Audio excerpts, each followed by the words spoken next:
Yeah, we're here to talk about the letter that we received from the Sio Silica letter, actually threatening us that, the action could be taken against us.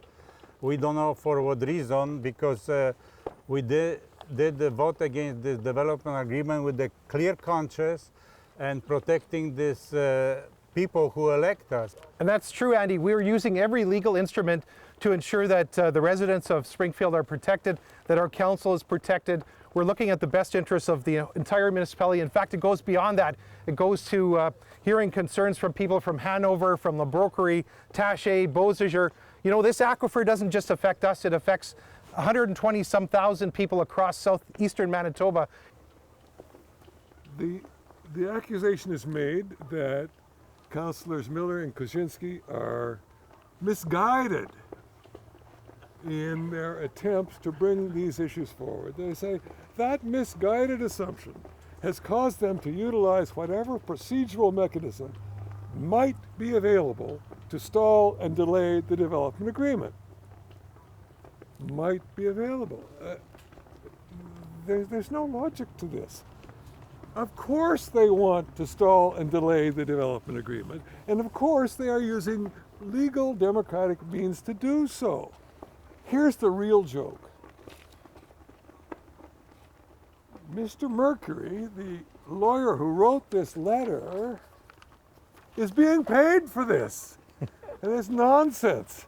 I'm very happy to be here in support of Andy and Mark, because they're being bullied by someone who will not offer logic, who will not offer the law, who will not recognize democracy. Go for it, fellas. We're with you. Thank you so much. Oh. Many of us in the area have been threatened already by Sio Silica. Many of us have had papers delivered. It's very stressful. This shouldn't be happening. This is ridiculous. We support Andy and Mark in trying to get democracy, trying to get the people, trying to have our rights, our freedoms, our lifestyle protected. Mm-hmm. Water is everything.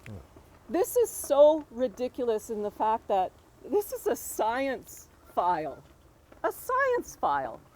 The commission went through the report. The commission says don't. They highly recommend it. They were critical of the whole thing. Don't license it. They have to go back. Sio Silica has not done their due diligence. And no matter how much threatening that they can do, it's a science file. Their science is horrible. The geochemistry will just pollute and contaminate our water. Their method collapses the geological formation. That adds to the whole instability. And I can't say enough, we have to stop this project. Water is everything. So thank you, both of you. Thank you, Tanji. Thank you, both of you. Thank you. You're more than welcome. Intimidation of elected officials, whether it be us or anybody else, is not fair and just. They have a process, just like you as general public, to provide input, but not any one of you have threatened us with a legal instrument. So, just before council earlier this week, we had a proposal from Glacial Aggregates to continue an operation where they are located just off Garvin Road. And so we had assurances that they're not going to be mining sand below the aquifer or into the aquifer. So that's a safeguard, right? We don't want anybody punching into or through our aquifer. And so they're held responsible and accountable through the environmental licensing and through inspections and so forth. So the question becomes, as you suggested, why does this Alberta-based company have the opportunity to punch through our aquifer up to, 7,000 plus times over the lifetime of their initiative? And so why aren't they held up to the same standard, the same threshold going forward? And we should have protection, again, of the aquifer. Climate change with overland flooding, accidents that happen with hydraulic hoses, and on it goes.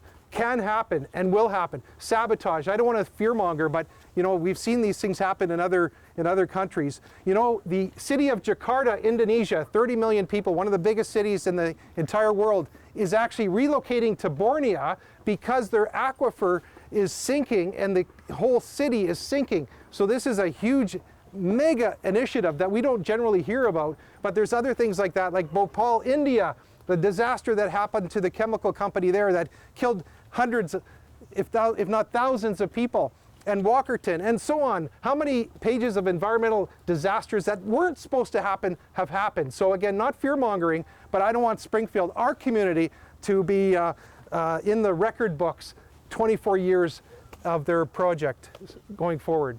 And we have bylaws in this municipality for the extraction of the gravel and sand, and same thing should be applied, our bylaws, to the company like Sio Silica. And you know, Andy, we're thrilled that the leader of the Liberal Party provincially here is supporting this in the fact that he will cancel the deal outright. He wants to protect the water. He believes in environmental protection. That's clearly seen. I believe the Green Party is also at their forum indicated that they're not supportive of this initiative. We don't know exactly where the NDP and the Conservatives stand on this. The Conservatives don't seem to have any stance, which is kind of concerning to us.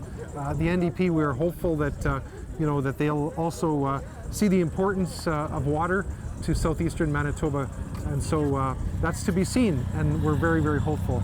How does it feel to know you have a better turnout than Heather Stephenson did when she kicked off the writ? How does it feel? Yeah, it feels fantastic for you to be honest.